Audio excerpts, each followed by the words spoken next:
When Street Fighter 6 was released in 2023, Capcom intentionally and purposefully made the installment as casual and open to potentially new players. While the game was reacted to positively by gamers as well as critics, there were equal amounts of concerns that the scope of the game was far too simplistic for new gamers, and more experienced players were being ignored by Capcom's purposeful pivot to the casual and arguably younger demographic. The main focus of the simplistic interpretation of the game were that the controls the players could use when experiencing the game had supporters as well as detractors. But the speculative scenario is this: the one-button Raging Demon concept from Street Fighter 6. Arguably, the defining aspect of Street Fighter 6 were that it was the first installment of the series to have different uses for button inputs for various characters in the game. From information now known, the different types of controls vary depending on the player,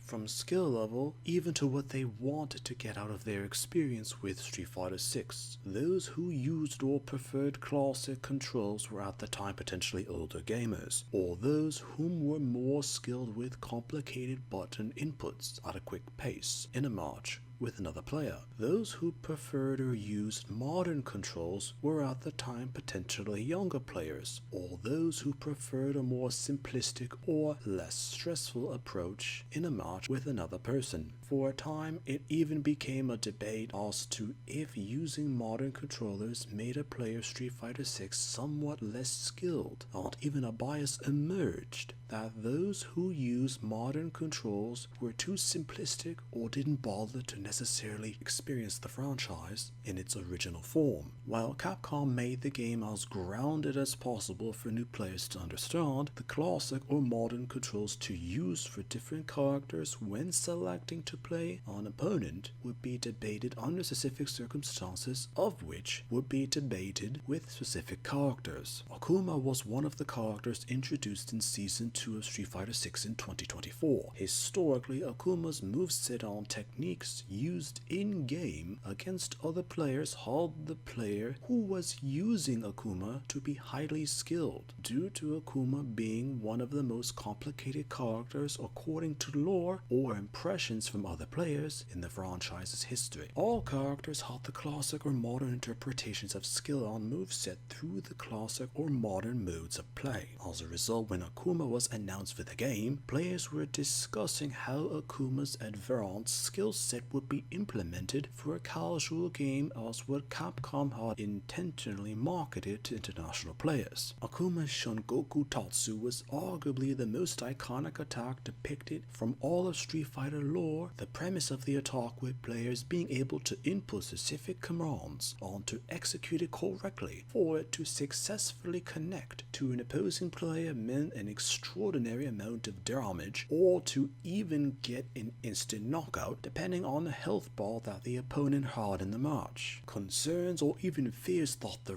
Raging Demon in all of its iconic status would have been simplified to a theoretical one-button input to perform in a match. Such a concept would be devastating to all tiers of play, from the most casual to the most focused players. Due to the consistent speculations about Akuma with modern controls being used by casual players, Capcom made official statements that he would remain slightly more experienced or difficult to use, and the Raging Demon would still largely depend on skill or circumstance during the said match with the particular player using Akuma. Even further speculations held the Raging Demon to be associated with a level 3 bar. Capcom later held the special attack that could only be implemented from the button combination with the specific input with the critical art of level to the bar, just to keep the difficulty present with the character and to keep the iconic attack in similar circumstances as to how it was performed in prior Street Fighter games. Unconfirmed sources finally had it that Capcom did indeed consider turning the Shungoku Tatsu into a one-button attack,